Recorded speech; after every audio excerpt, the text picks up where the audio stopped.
Boa noite! Esperamos que esse culto seja motivo de grande edificação e grande fortalecimento da sua fé. Amém? Hoje vamos iniciar mais um estudo sobre intercessão e ele nos traz princípios básicos necessários à compreensão de todo cristão, porque todo cristão é naturalmente um intercessor. A intercessão antecede qualquer conquista e torna possíveis as vitórias. Deus e homens estão sujeitos à maravilhosa lei da oração. É através da intercessão que Deus se movimenta para cumprir os seus desígnios. Intercessão é um dos principais ministérios da Igreja.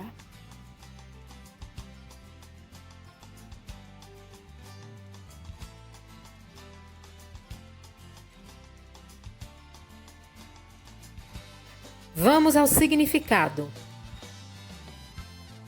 É a oração que é feita em lugar dos outros.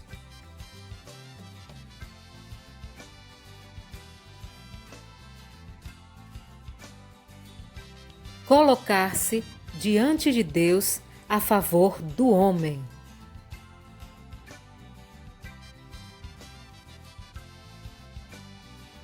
Dar à luz no reino do Espírito as promessas e propósitos de Deus, isto é, trazer as promessas do reino espiritual para o reino material, fazendo com que elas se cumpram na vida das pessoas.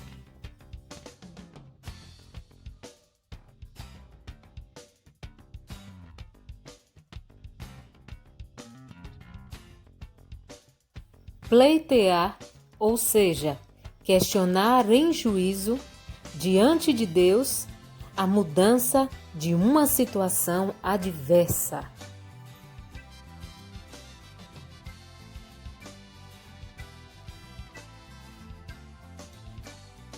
Em hebraico, paga, colidir com, colocar-se entre, ser intermediário.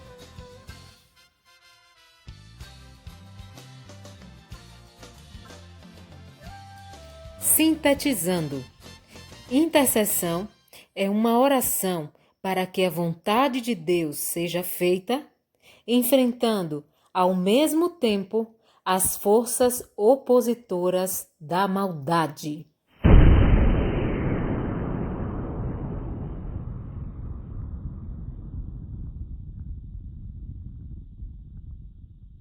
No sentido espiritual, intercessão é entrar numa perfeita sintonia com a vontade de Deus, com a sua palavra e fluir com o Espírito Santo, nosso intercessor, numa oração uníssona.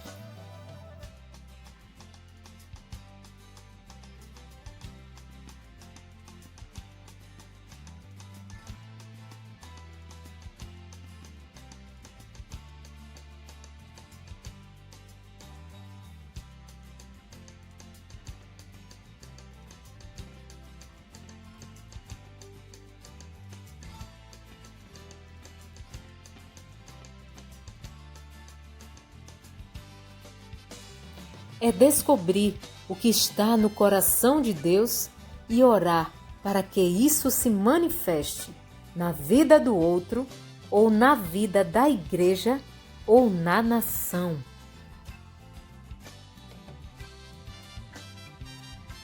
É captar a mente de Cristo de modo a ver as circunstâncias como Cristo as vê e unir-se a Ele em súplica para que Deus se mova de tal maneira que sua vontade e propósito divinos sejam cumpridos na vida das pessoas.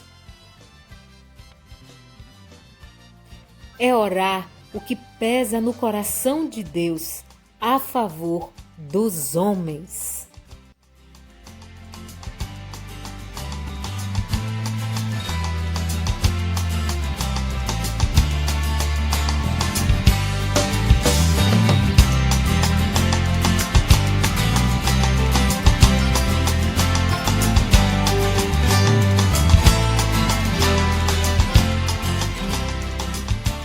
Paz, igreja.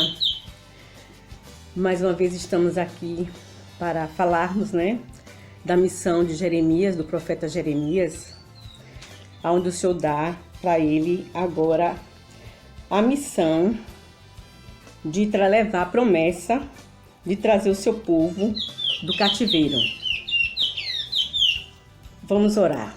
Senhor Deus e Pai que estás nos céus, te louvo, Pai Santo, por este momento, Senhor. Te agradeço, ó Deus, por essa oportunidade de falar mais uma vez da Tua palavra, Senhor.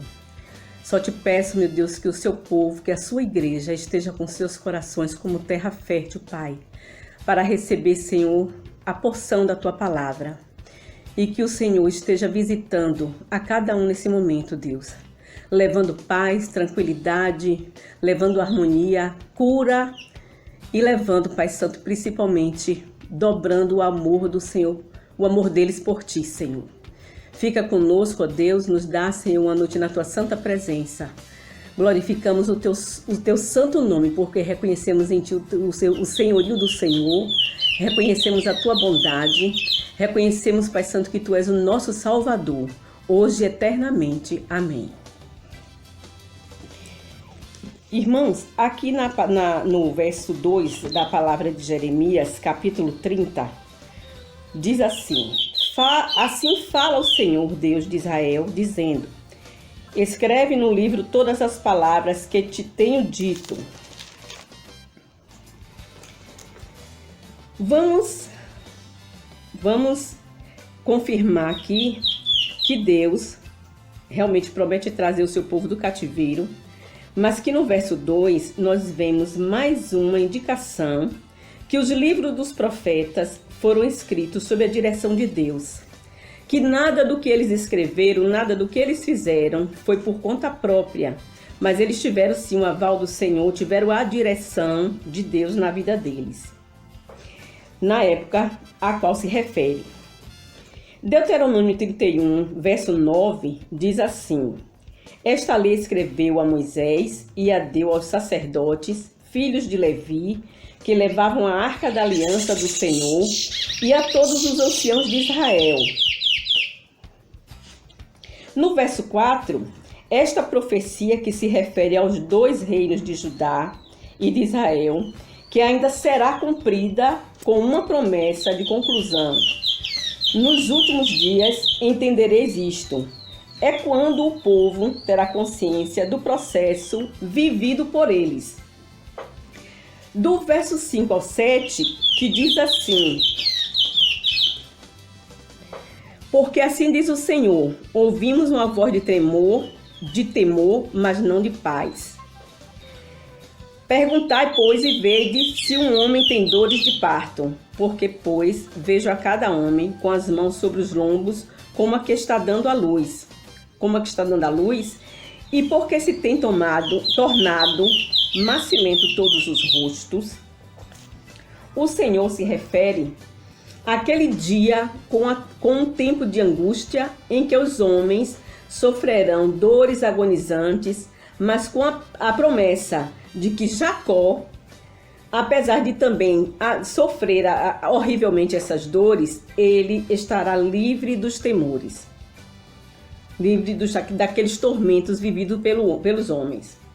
Do verso 8 a 9, o Senhor promete ao povo nunca mais ser escravo.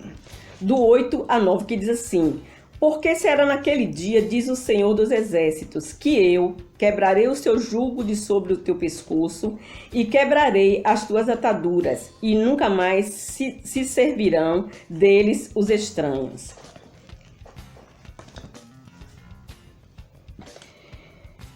Em Ezequiel 37, 26, diz assim: farei com eles aliança de paz, será aliança perpétua, e estabelecerei e os multiplicarei, e porei o meu santuário no meio deles para sempre. O povo hebreu haveria de ver o jugo das nações do mundo tirado de seu pescoço, seu jugo e teu pescoço. Ambos estão na terceira pessoa, que é uma referência ao futuro livramento de Israel, e não uma referência ao Israel dos dias de Jeremias. Os capítulos 30 a 33 se referem aos detalhes do reino de Cristo. O primeiro detalhe é o seguinte: o Messias será rei sobre Israel. Está lá no verso 30, verso 9, que diz assim: mas servirão ao Senhor, seu Deus, como também a Davi, seu rei, que lhes levantarei. O segundo é Israel será restaurada, a terra da Palestina. Se encontra lá no verso 18 a 20, que diz assim: assim diz o Senhor, eis que acabarei o cativeiro das tendas de Jacó, e apiedar-me-ei das suas moradas, e a cidade será reedificada sobre o seu montão, e os palácios permanecerá como habitualmente. Sairá deles o louvor e a voz de júbilo, e multiplicá-los-ei, e não serão diminuídos. E glorificá-los-ei, e não serão acanhados. E seus filhos serão como a antiguidade, e a sua congregação será confirmada perante o meu rosto, e punirei todos os seus opressores. O terceiro é Israel se converterá ao seu Senhor. Está lá no verso 22, que diz assim: e ser-me-eis por povo, e eu vos serei por Deus. No quarto, Israel viverá em segurança com a alegria do Senhor como sua porção, que está lá no verso 10, que diz assim: não temas, pois tu, servo meu, Jacó, diz o Senhor, nem te espantes, ó Israel, porque eis que te livrarei das terras de longe e a tua descendência da terra do seu cativeiro. E Jacó tornará e descansará e ficará em sossego, e não haverá quem o atemorize.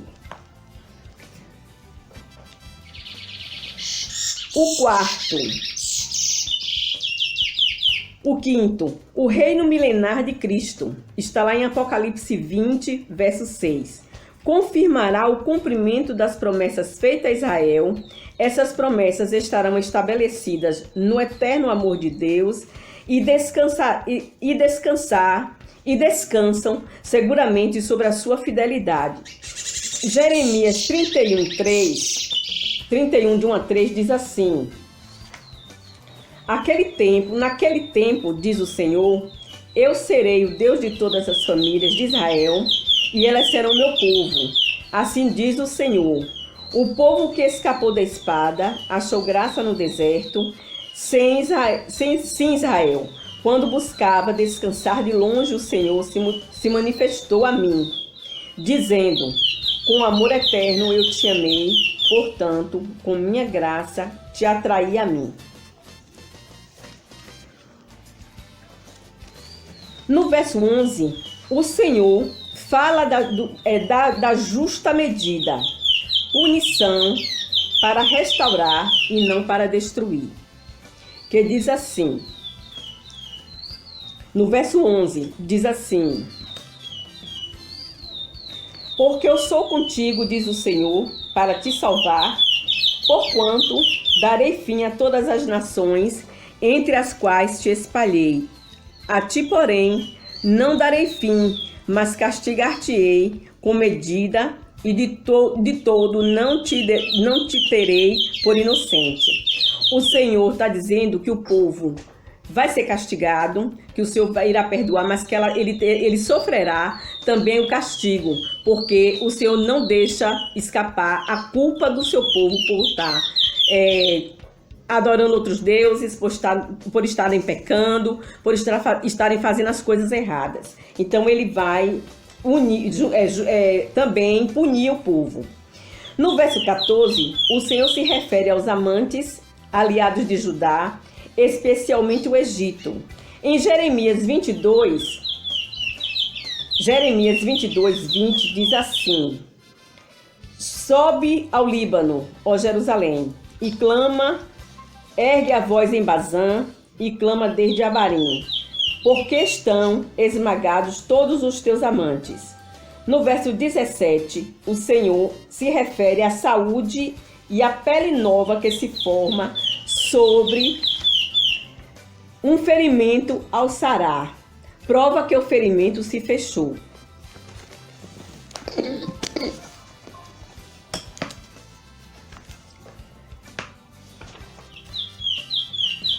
Jeremias 8, 22 diz assim: acaso não há bálsamo em Gileade? Ou não há lá médico? Por que, pois, não se realizou a cura da filha do meu povo? O Senhor está querendo dizer que não é que não exista remédio em Gileade, não é que não exista médico em Gileade. Tem tudo isso lá.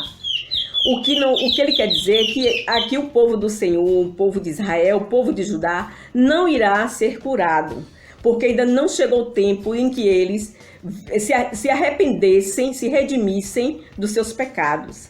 Então o Senhor não iria liberar nada disso para eles, médico e remédio, porque eles precisavam passar pelo tratamento para se voltar para Deus.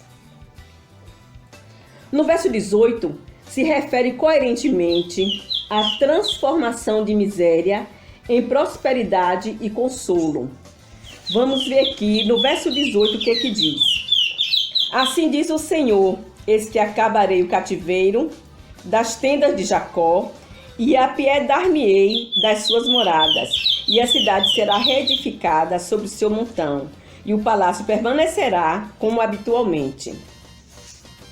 O Senhor está querendo dizer que sobre os montes, esses montes que ele se refere, esse montão, a cidade foi destruída. Depois dos ataques, só sobra os montes de casas quebradas, queimadas e tudo mais. Então, que esses lugares são reedificados, outras cidades são reedificadas em cima desses montões, e que os seus palácios vão continuar do mesmo jeito, mesmo depois da reedificação. Permanece como sempre foi. A palavra montão, como eu estou dizendo, se refere ao costume, né, que eles têm de reedificar cidades sobre o monte de suas antigas ruínas. E no verso 21, o Senhor se refere ao reino que chegará a ele. Esse príncipe será tanto rei como sacerdote. Ezequiel 45, 17 diz assim: mas o príncipe se encarregará de dar o holocausto e o sacrifício e a libação nas festas, nas luas novas, nos sábados e em todas as solenidades da casa de Israel. Ele disporá a expiação, a oferta, o holocausto e as ofertas de paz para fazer expiação pela casa de Israel. Então, o Senhor está prometendo, né, está dizendo aqui, que os príncipes se levantará do meio do povo, e que ele fará tudo isso. Ele será o sacerdote e será o príncipe do povo. Irmãos, o povo de Judá e de Israel precisavam se adequar a todos esses detalhes para que o Senhor os trouxesse do cativeiro para a terra dada aos seus pais. Eles precisariam passar por uma verdadeira transformação e também uma modificação no comportamento, transformação no caráter, nos sentimentos e principalmente na transformação do amor a Deus que eles perderam. Eles precisavam voltar para o nosso Deus. Eles precisavam se redimir diante de Deus, voltar, deixar os seus pecados de lado, deixar os seus ídolos que eles estavam adorando e voltar para o Senhor. No versículo 24, diz assim: não voltará atrás o furor da ira do Senhor, até que tenha executado e até que tenha cumprido os desígnios do seu coração. No fim dos dias entendereis isto. O que é que quer dizer esse versículo? Que o Senhor, em todo tempo, vem buscando o povo, vem procurando enviar os seus profetas para poder adquirir o conhecimento do povo, para que o povo tomasse conhecimento das coisas que se passavam na mente, no coração de Deus, né? Que eles precisavam voltar para Deus. Deus amava o seu povo, ama o seu povo de tal forma que ele não desistiu, assim como ele não desiste de nós, ele também não desistiu daquele povo naquele tempo, no passado. Ele enquanto não se cumprisse, não se executasse os desejos do coração do Senhor, os desígnios do coração do Senhor para o povo dele que ele amava, ele não ia parar de enviar os seus profetas. Então o povo de Israel e de Judá se esqueceram que o nosso Deus é longânimo, misericordioso e principalmente ele nos ama com amor incondicional. Não tem limite o seu amor, não tem limite o seu amor. E por isso a preocupação, o desejo, né, a esperança, né, de voltar, de retornar o povo dele para os seus antigos, os seus antepassados. Deus nos ama e nos corrige também, mas muitas vezes a sua correção é para restaurar e para reconstruir o seu povo, e não para destruir. Muitas vezes não entendemos o agir de Deus, precisamos estar sensíveis para não agirmos como o povo do passado e ouvirmos a voz do Senhor e dos seus profetas nos dias de hoje. Que o Senhor abençoe a igreja de Cristo a ouvir e a entender o que Ele tem a nos dizer e a vivermos em submissão, adoração, renovando a nossa fé todos os dias e a nossa aliança todos os dias das nossas vidas. Que o Senhor nos abençoe. Eu quero orar em cima disso agora. Senhor Deus, te agradeço, Deus, por esse privilégio que o Senhor me deu de ler a tua palavra, de ver o quanto o Senhor tem amor por nós, Pai. Mas que esse amor, Senhor, nós reconheçamos, ó Deus, de tal maneira que doamos as nossas vidas a Ti, Pai. Que dediquemos o nosso tempo a Ti, Senhor, para Te servir. Senhor Deus, que a Tua igreja tenha entendido, Pai Santo, que o Senhor é o Deus que ama incondicionalmente. E por isso que eles possam, Senhor, estar nesse momento reconhecendo o Teu senhorio, a Tua majestade e se colocando, Pai Santo, a Te adorar. A Tua palavra nos diz, Senhor, que o Senhor anda em busca de verdadeiros adoradores. E que a Sua igreja seja nesse momento, Deus, os verdadeiros adoradores que o Senhor busca. O Senhor também é oleiro. Que o Senhor refaça os seus vasos, Pai. Que o Senhor quebre os seus vasos e refaça para que sejam vasos de adoração, vasos de louvor, vasos, Pai Santo, que o Senhor possa usar e transbordar. Senhor Deus, fica conosco. Eu te agradeço, Deus, por esse privilégio que o Senhor me deu de falar da Tua palavra. Fica conosco e nos dá uma noite de paz. Que o Senhor estenda as Tuas santas mãos sobre toda a igreja espalhada na face da terra. E que o Senhor dirija as nossas vidas conforme o Teu querer. Que as nossas vontades estejam submissas à Tua vontade. É o que eu te peço, Senhor, hoje e sempre. Amém.